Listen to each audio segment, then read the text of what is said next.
Hello, this is Elizabeth Chu, the CEO of the South Carolina Historical Society. Welcome to From the Vault, the South Carolina Historical Society podcast, created and hosted by my colleague Sydney Derrick, our librarian.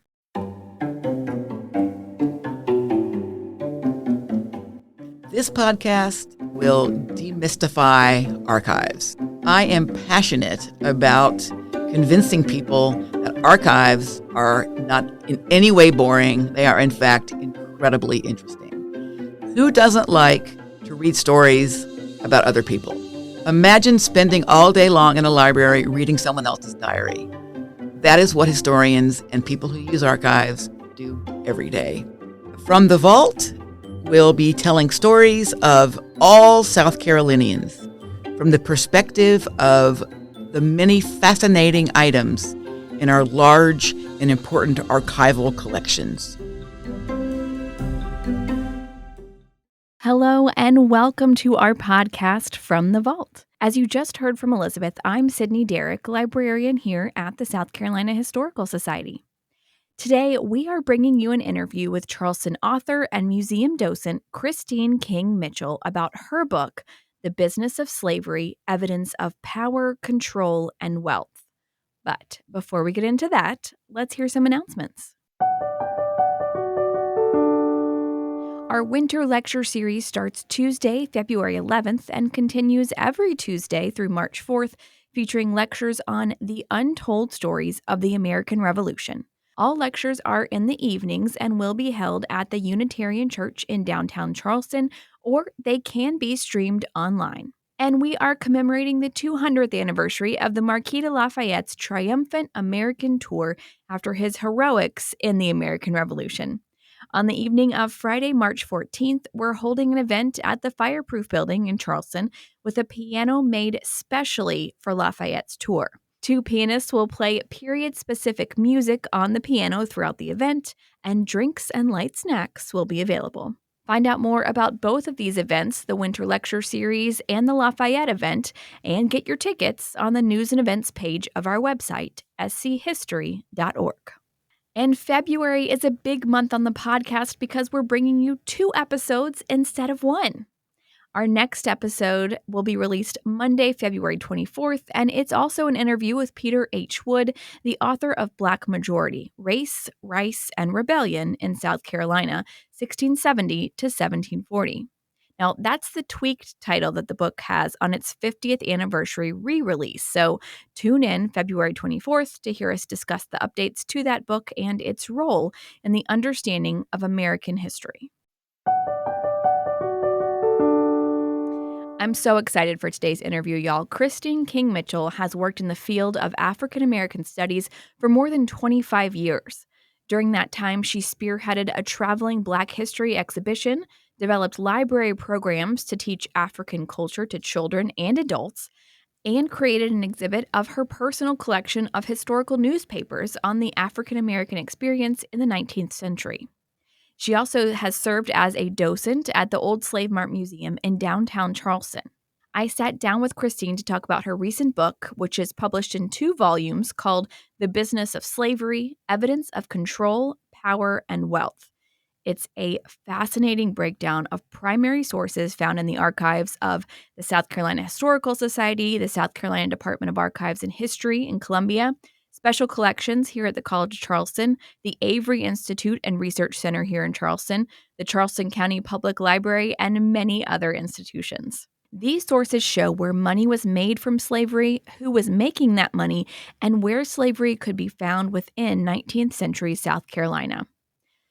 Now, a heads up before we get into it, that parts of our conversation get very heavy and intense, and we discuss the physical punishments that those people who were enslaved were forced to endure.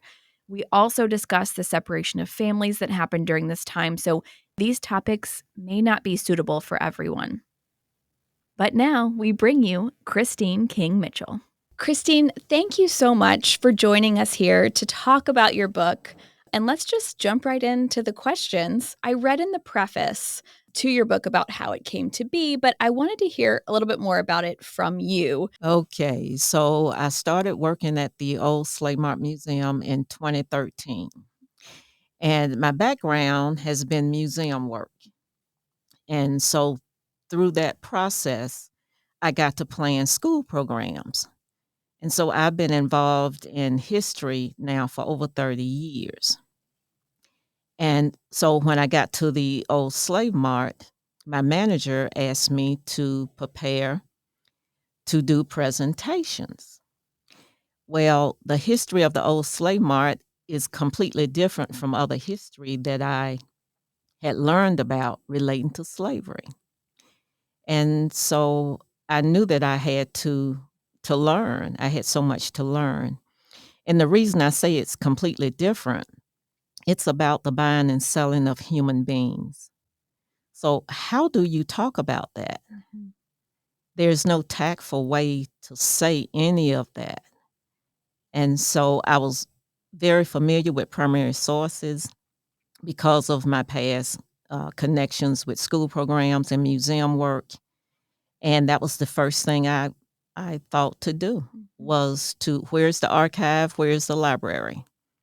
And just so happened at that point, back in 2013, 2014, when I started my research, the fireproof building was just a block away.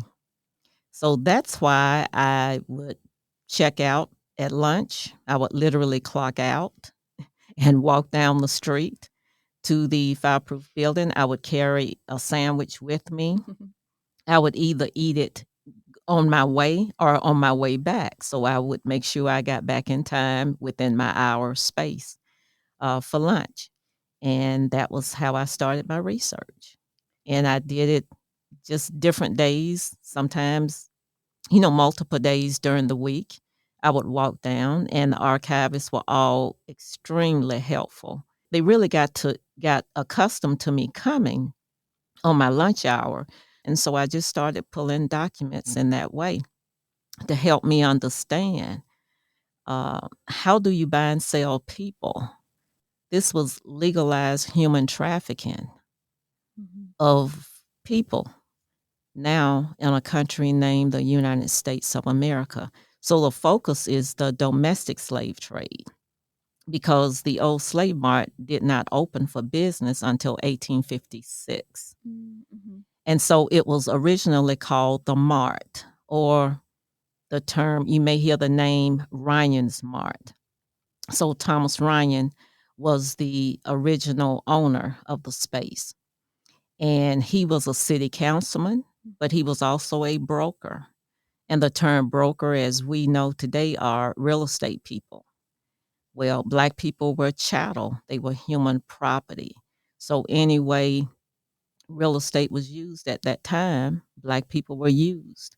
And that opened the door to all these various documents of receipts, even mortgages. So, Black people were literally mortgaged, like you buying a house today. So I have mortgage documents in the book and so much more connected to, and that's why I named it The Business of Slavery, Evidence of Control, Power, and Wealth, because that's what all those documents represented to me.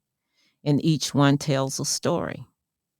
So, at what point did you decide to take that leap and go from researching and trying to learn more about this for your role at the Old Slave Mart Museum to deciding to write a book based on all of this research? Well, as I collected the documents, I would make copies of them. And then for some, I even laminated them. And I would pass them out to the audience of people that would come in. And we had chairs for about 25 or so people to sit.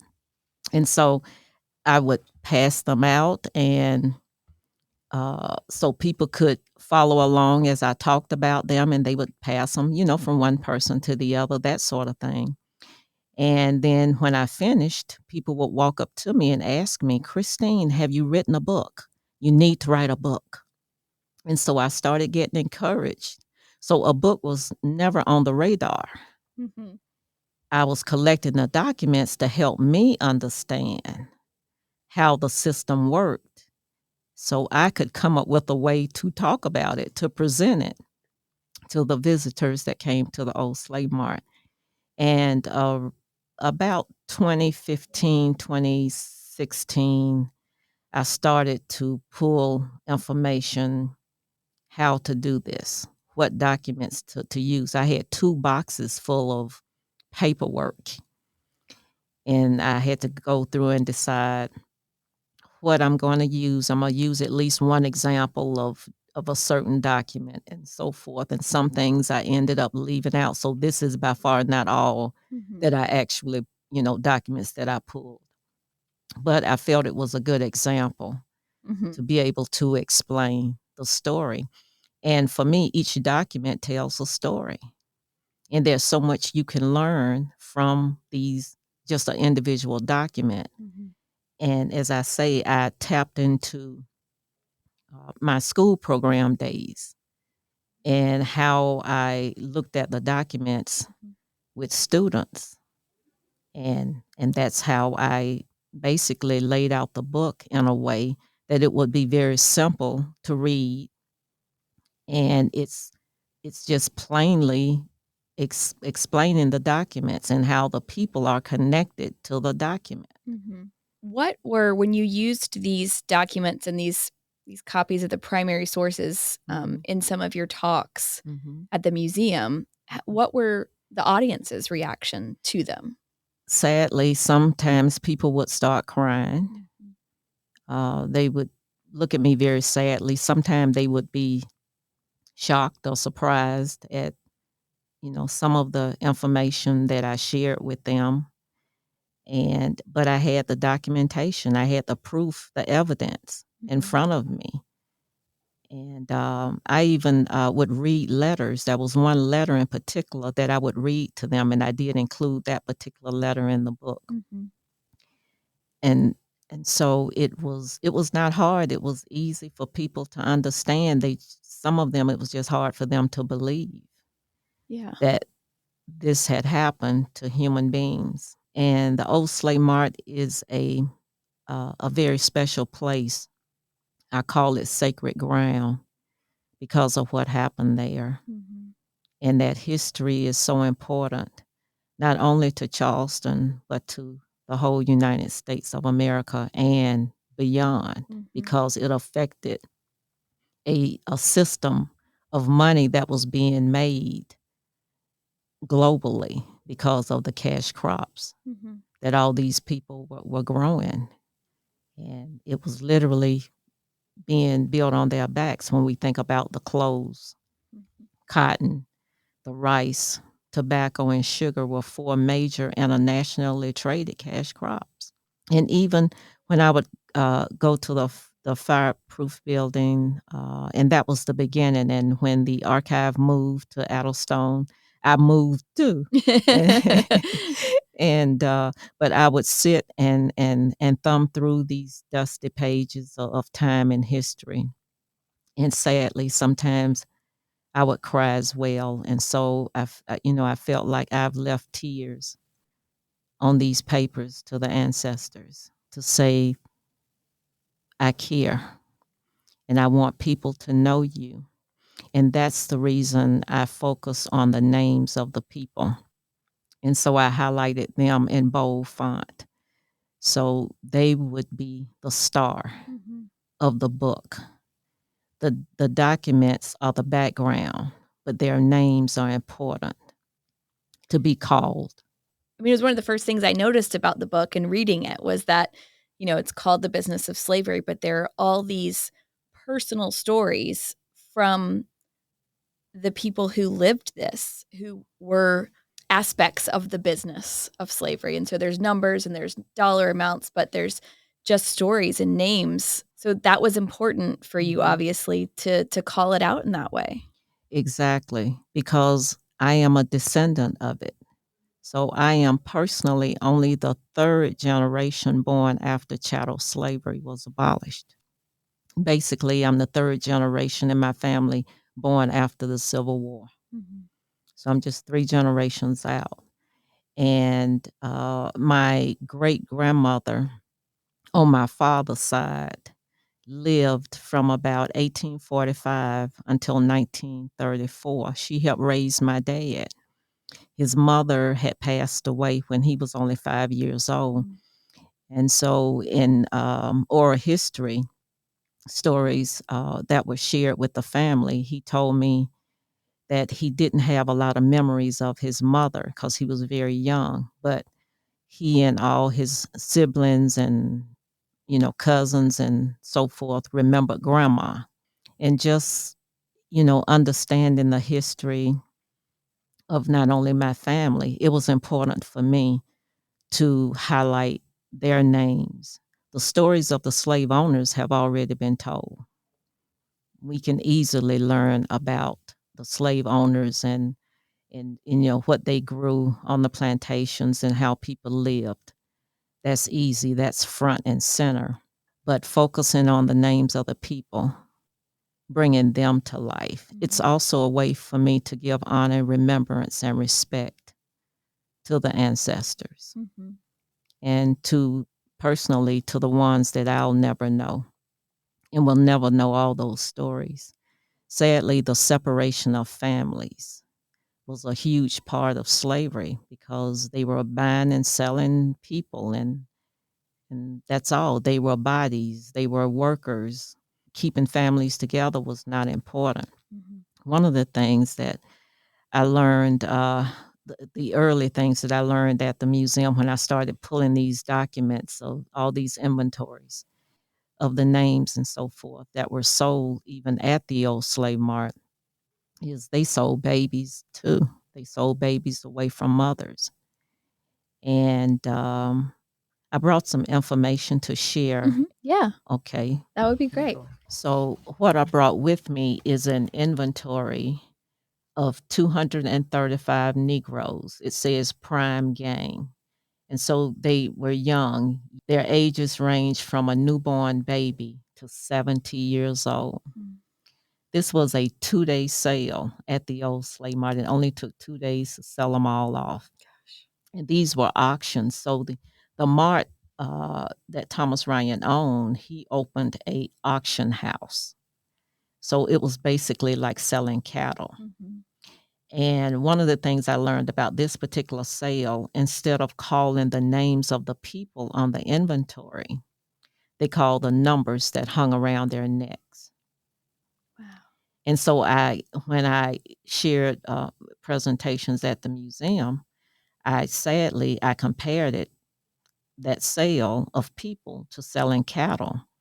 I've gone to auctions of furniture, antique furniture, and you get a booklet or a handout, and items are numbered. And then they'll have some form of description, how old that piece is, or that chair or desk or whatever. Well, these were people, and they had numbers around their necks. And so instead of the auctioneer calling the name, he called a number. These 235 people had been brought to the mart a week in advance, I learned, and they stayed in the jail that on Queen Street. That's today a parking lot. That's where they were kept.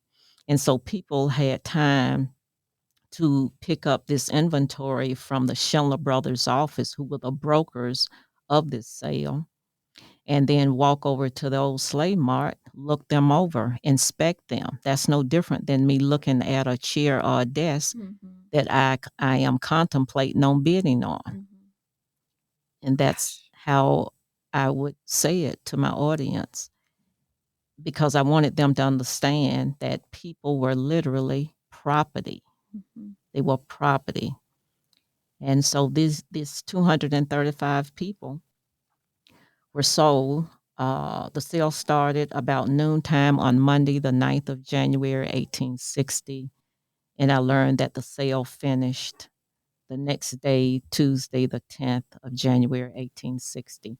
The reason they were brought there to be sold, it was the estate of the late General James Gadsden.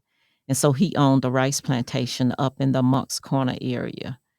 And he had taken out a $9,000 loan on the people.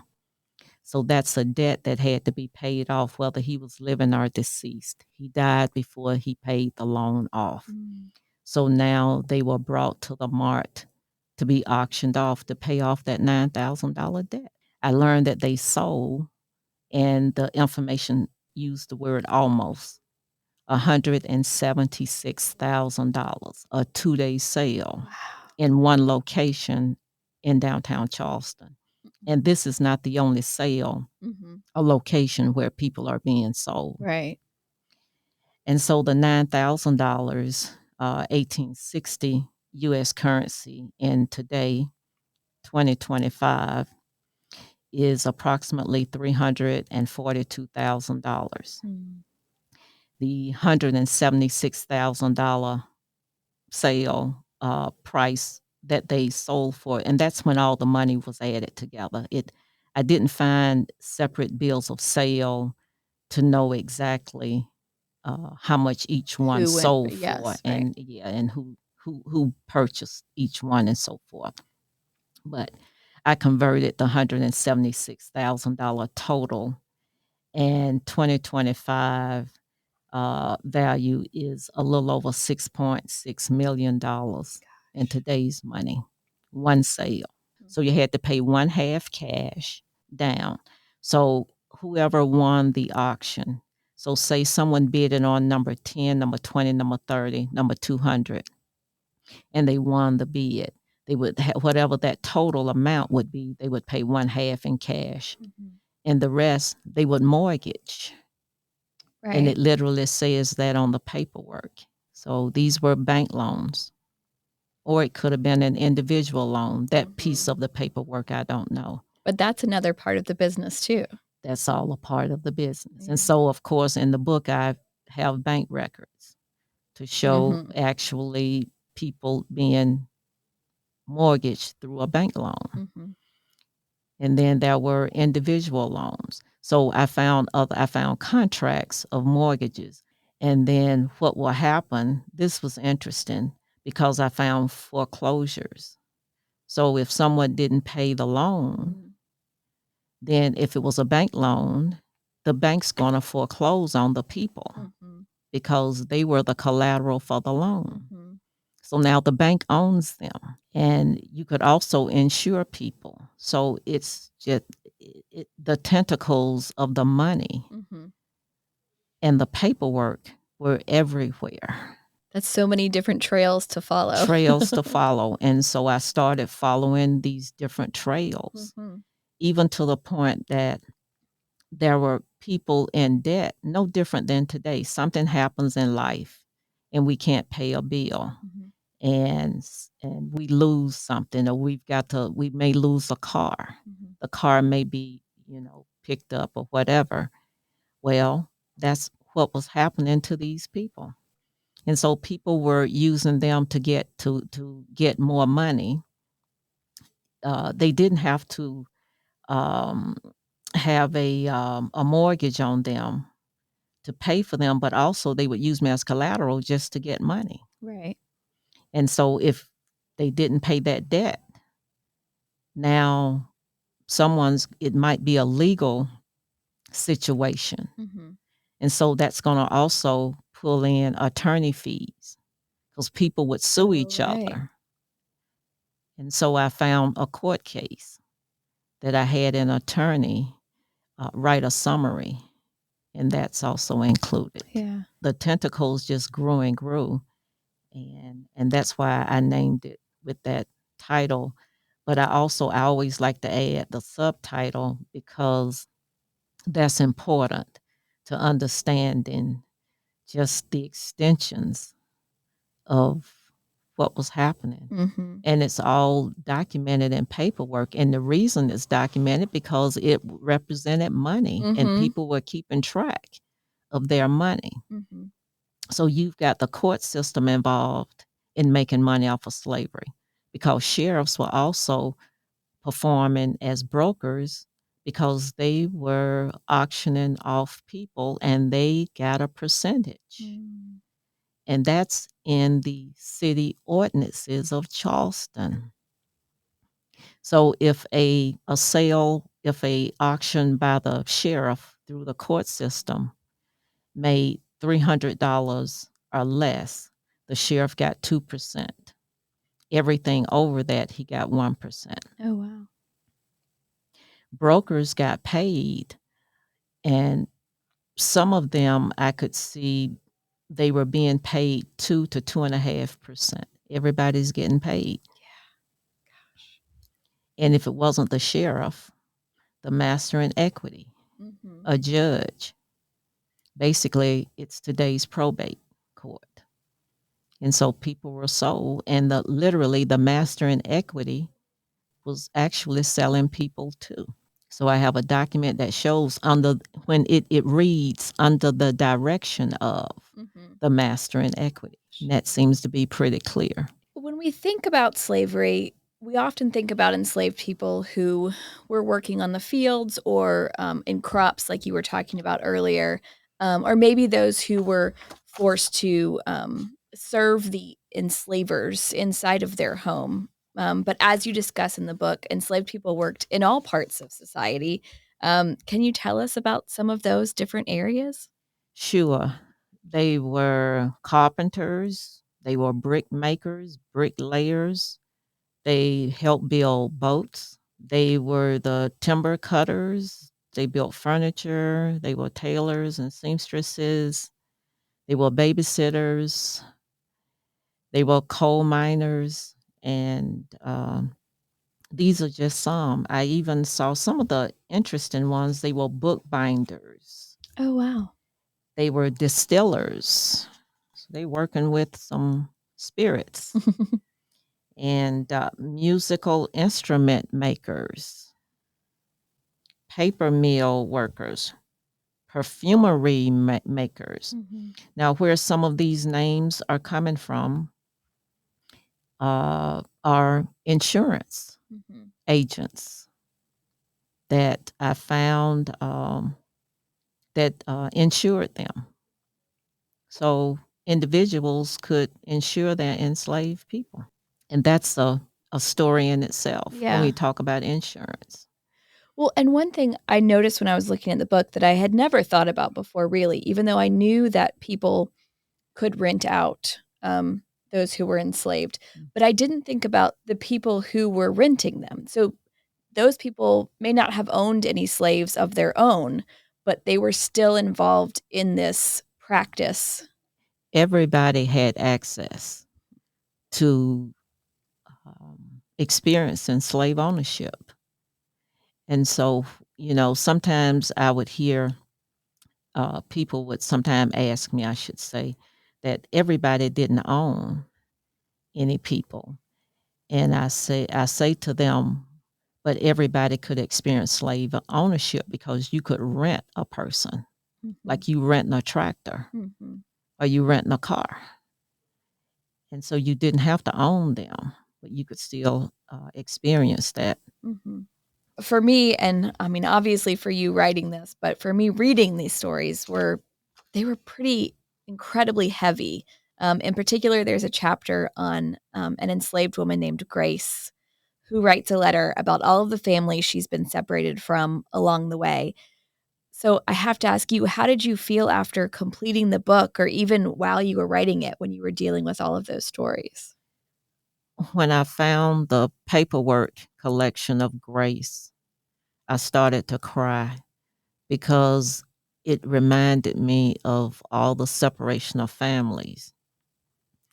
And I named the story The Community of Grace because even though all these people were not blood related, but they created family units. And I called it remnants of families and cousins and sisters and brothers, separation of family, but they came together to work together on these plantations.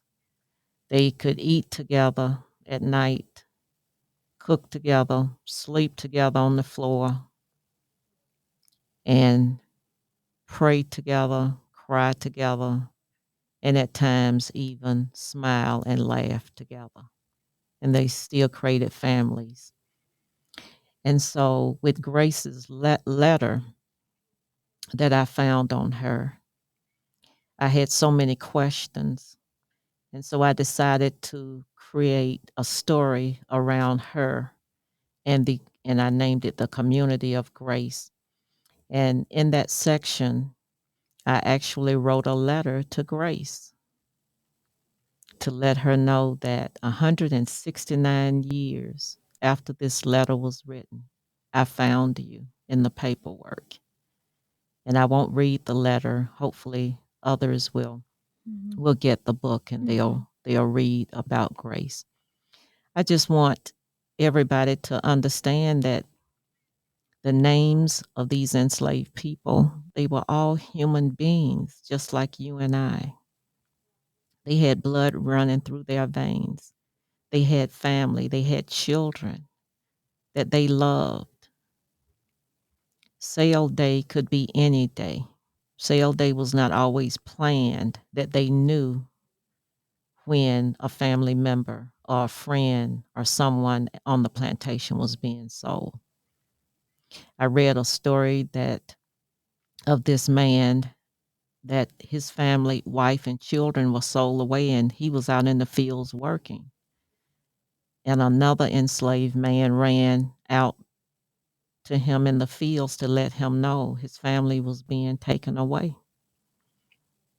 And he ran out just in time to just wave at them, saying goodbye. These people had hearts and they felt sadness and they grieved. And that's why I focus on the names of the people.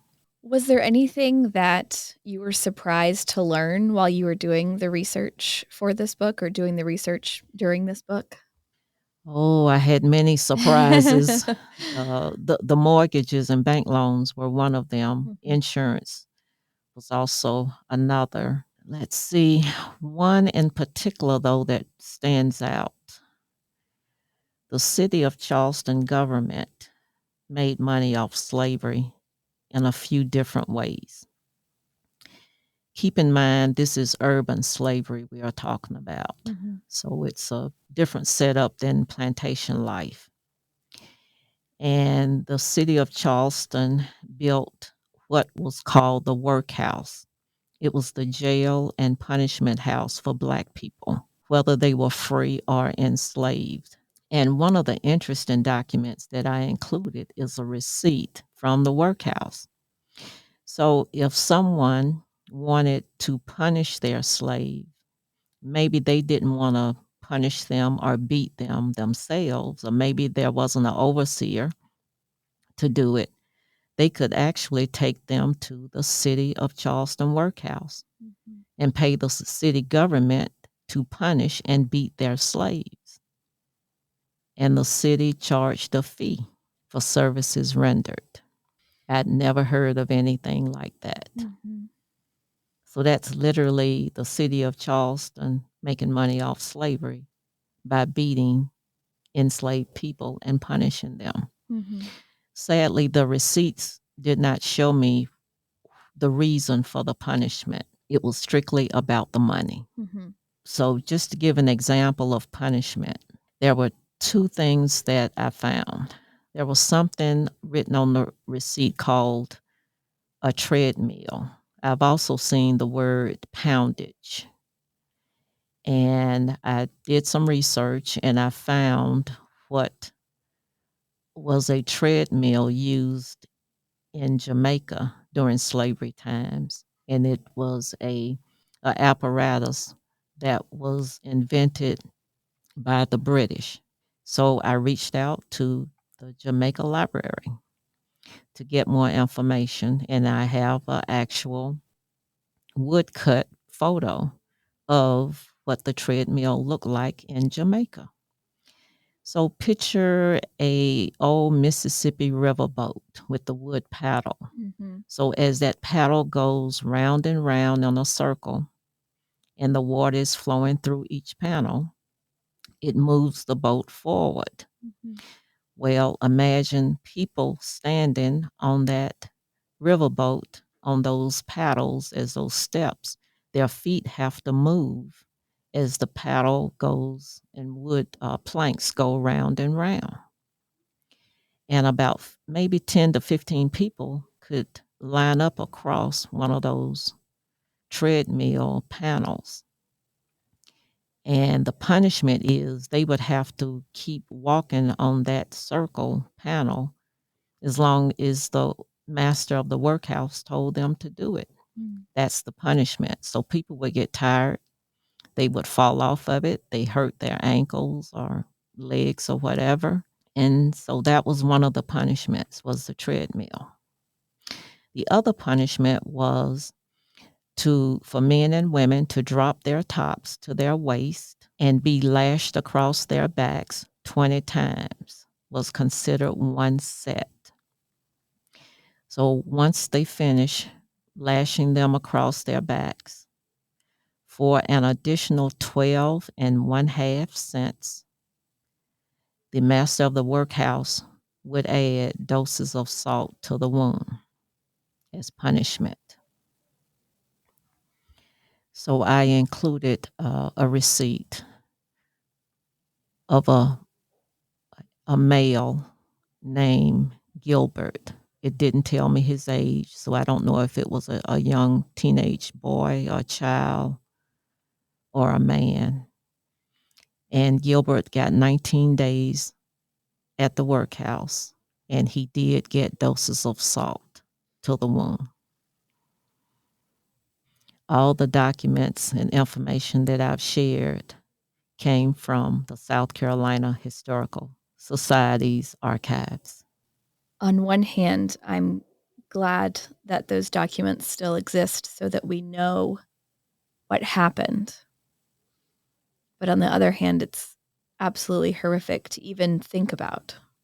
We talked a little bit before about all of the ways those who were enslaved contributed to all aspects of society. And you actually, towards the end of the book, highlight a few 20th century Black men who were able to make their mark after slavery ended by patenting inventions for the railroad and agricultural industries and serving as lawmakers. Why were their stories important to include in this book for you? Because this book is in volume 1 and volume 2. I had so much to say and so many documents I wanted to share. I felt like throughout the book, I've talked about doom and gloom and buying and selling, and I wanted to end on a positive note. And I wanted people to understand that throughout this storm of slavery, people never gave up. They continued to believe in freedom. They continued, many, to run away. Some may have gotten caught. Some stories we'll never know if they did make it to freedom. Whereas some, we know that they made it to freedom because we can read about their stories. But they never gave up trying. And I wanted people to understand that even though they were enslaved in bondage physically, they were not in bondage mentally. People still had dreams and goals to fulfill. And there were some that actually got a chance to fulfill their dreams and goals. And the few men that I highlight in the back of the book in that last chapter, they are just examples of many that truly did fulfill dreams and goals after they were physically out of bondage. And that's why I wanted to end on a positive note. As a user of archives, what role do you think that they have played or could play in connecting more people with this history, both the horrific history and then also the history that you talked about, that everyone, all of these people still had hopes and goals and dreams? But what are some ways that archives have played a role in connecting people with that history or could play a role? Archives all over this country but especially the South Carolina Historical Society archives, can encourage the community, the Charleston community, the world community, to visit and learn. These are primary sources. These are documents that are as close as we can touch the past. We can literally touch a document that's 150 years old, 200 years old. So we are literally touching what someone touched 200 years ago, and just encouraging people to come and visit and to see the documents. Mhm. I want to say to the South Carolina Historical Society, thank you for being the caretakers of all these documents, because it's taken a long time for me to get here. But for generations to generations, these documents have been here, and I hope they will still continue to be here and available, not only here at the South Carolina Historical Society, but at archives all over this country, to tell the story, the true story of history, not only U.S. history, but an American history, but it's also a part of world history. Well, thank you so much for joining us, Christine, and talking about your book. And thank you for being here. And thank you, listeners, for joining us today. We'll see you back here Monday, February 24th, for our interview with author Peter H. Wood.